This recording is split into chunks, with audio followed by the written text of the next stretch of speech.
Thank you, Megan, for situating the work of OER Arizona. It's part of a larger national conversation that's going on about open education. So we were really honored to be asked to come today to share from our perspectives at MIT OpenCourseWare the main themes that we see emerging in this national conversation. And then we'd also like to share a little bit about how the work that's being done at Maricopa is really shaping our work at MIT in really significant ways. So one of the first themes that we see in this national conversation will come as no surprise to you, and that is a very significant interest in AI and open education. So MIT Open Learning recently launched an initiative called AI and Open Education, and we published rapid response papers from authors around the world. I was on the planning committee, as was Shira, and I was on the jury, and I was a little bit struck by how difficult it was to secure papers um, that really truly addressed the intersection of AI and open education. Many of them focused on AI, and the results were published openly, or it was about open but not really AI. So Shira and I are especially excited that coming up this June, there'll be a conference in the UK called the Open Education Research Conference, where they're going to really critically look at this intersection for real. And that's the kind of conversation that we hope will eventually make its way to the US, into our own national conversation. So we can really look at that intersection critically. At MIT, we're thinking a lot about leveraging AI for language translation of OER so that OER can be accessed in local languages. We think that that would be a significant improvement to open education. Beyond MIT, community colleges and librarians continue to lead the open charge at their institutions and act as a democratizing force in the world. Sarah and I are about to head to Minneapolis to attend the ACRL, Association of College and Research Libraries Conference, in order to hear more from that librarian perspective in particular, especially regards to open education. And this is a theme that a lot of people are speaking to, that if you're lucky enough to have an OER librarian, it's usually just one person working pretty solo. And there's a lot of people that take on the work of open that don't necessarily get compensated or acknowledged for that labor. So that's a perspective we really want to hear more about and learn how to support. Their voices are important to us because from a national perspective, we see threats to the linkage between OER and equity efforts. We're noticing a lot of constraints in how we are able to talk about that work that we are doing, and how do we grapple with the threats against that work? Do we continue using the same language, or do we continue doing the same work but with different language? And how can we really show up as allies and advocates in this precarious time? We're also seeing a national effort and conversation around resilience and looking at the long game. People and organizations, especially in this moment, are thinking about how to persist during this intense time. We see evidence of this in the Open Education 2025 conference, which some of you already mentioned is coming up in Denver in October. And the deadline to submit, I think, is next week. So it's not too late to join that party. And their conference theme is Eyes on the Horizon.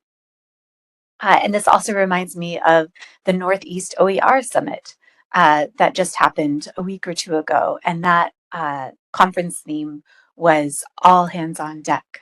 So we can see this sense of resilience, long game thinking, long-term planning, keeping your eyes on the horizon, and not losing sight of the things that are important to us and why they are important. There's also the emergence of the Open Education Association Development Project, which is a lengthy title for a national conversation about OER and whether or not we can benefit from an association that will coordinate national OER efforts in the United States, which would extend to North America and globally as well. And that is spearheaded by Spark and their affiliates.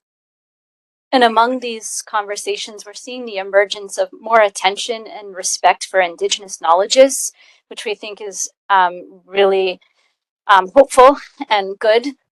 And one additional trend that we're seeing within our own institution is to look at higher ed adjacent organizations like community-based organizations, advocates, to address big problems like climate change, and so that those people can also leverage open to solve some of our most pressing problems. Oh, and a shout out to OER Arizona for your keynote on Indigenous knowledge and how that intersects with open and what does it mean to have open access. And maybe that's not always the most appropriate response, depending on the types of knowledge. And OE Global 2023 in Yep, Edmonton. 2024. Yeah, it's just a conversation that continues to pop up, and we're so glad to see that. Mm-hmm. So we are going to continue to pull on all of these threads at our Open Education Global Conference in 2026, which will be held in Cambridge, Massachusetts. So you all can come visit us.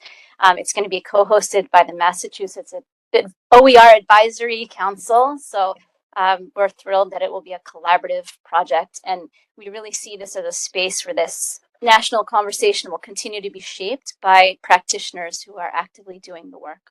And allow me to say, I'm so inspired by OER Arizona Network. And we're hoping that our collaboration in co-hosting OE Global 2026 with OE Global, of course, and the Massachusetts OER Advisory Council, that's a system network of, I think, almost 30 higher ed institutes across the state of Massachusetts, which includes a lot of community colleges. So we're really hoping to integrate and speak to the strengths and their contributions to the open ed landscape at large. So these are some of the overarching themes that we're noticing in this national narrative. And amidst all that, we are turning to you, Maricopa, as a guiding light. You've been a guiding light, and you will continue being one for all that you have accomplished.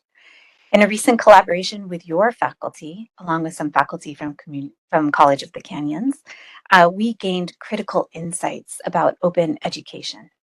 First, we learned how important open infrastructure is for sustaining cross-sector higher ed collaborations. And this was something, Sarah, that you noticed in a lot of your interviews with the faculty that we were working with about. Will you tell the story about what they said when you asked them if they felt supported? Yeah, so I had the opportunity to interview the participating faculty 3 times throughout the multi-month project. And I would ask, like, do you feel like you have enough support to do open work at your college? And I was expecting people to sometimes say no, but 100% of the time they always said yes. And I was like, wow, Maricopa and College of the Canyons really has something going on where every faculty member feels like they have the ability to do this work and that there are people standing behind them to help them. So, I mean, for us, that was like, what? There's a place like this where this exists? Totally. Yeah. And then to extend it, one of our faculty uh, participants, so the purpose of the grant was to adapt and adopt MIT open courseware material into their teaching as appropriate. And for some of the faculty, the content really didn't matter. It was about pedagogy. And one of our faculty members actually decided to create their own OER for their philosophy class. This was Nicholas, I think. And at the end of the day, he wanted to participate in open Canvas and make his assignment this open educational resource for the rest of the Canvas community. And he worked with Debbie on how, like, okay, which CC license do I do? So it was really inspiring. We also witnessed the power of individual faculty to leverage open in order to meet the very unique needs of your students and the wide range of students that you serve.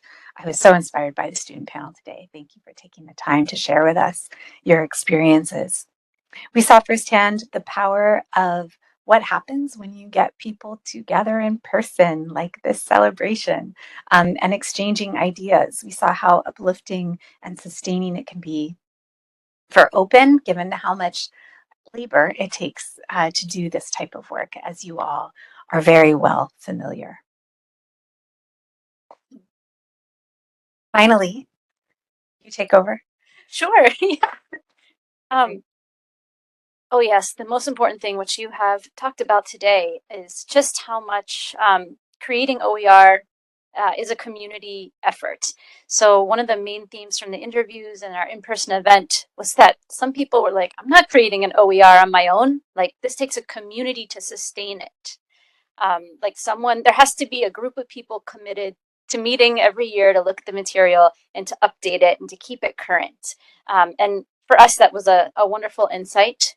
And it actually, the feedback we brought back to our organization was, it's worth updating older courses that have been published and to include contemporary pedagogy. Like, even though the content of mathematics, for example, might stay the same, how you're teaching it today is not how you were teaching it 10 years ago. So let's take another look. But I know that you're ready for some movement, so we will wrap up. But we wanted to thank Maricopa and especially Dr. Lisa Young for providing the infrastructure that we needed to learn these critical lessons through the collaborations. We thank you. And James, we thank you too. You are also a critical part of that. And we thank the faculty who participated with us. Yeah, and who I believe some are online. So shout out to them. Yeah. And no message from MIT OpenCourseWare would be complete without a hello from our director, who was sad not to be able to be here in person, but made a very short video for you that we'd like to play for you now.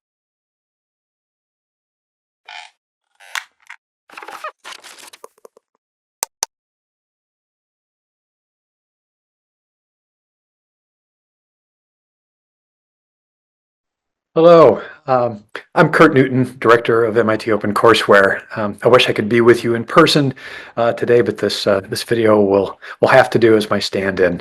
Um, you know, just want to start with this reflection that the work we do in open education has never been more important.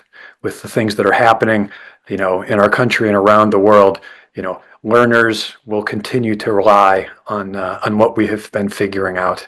Learners and the educators who work with us. Specifically for your community, Maricopa, so grateful for the leadership and the inspiration that you've been providing, all of these years, tracking back with Maricopa Millions and your incredible, work on Open Maricopa as well. We've at MIT been so grateful to reconnect and get to work closely with you these past couple of years, and I know that those inspirations, flow through us and into the wider open education community as well. Continuing to plant seeds and see what will continue to bear fruit. In both the resources that we're creating, but especially the practices and the ways that we work together in community. I know that these new forms will continue. So, congratulations for all that you have accomplished. We're so grateful, and we'll continue to carry these inspirations out into the world. So please join us in giving you and all of your colleagues a big round of applause for all that you've given to open education and our growing worldwide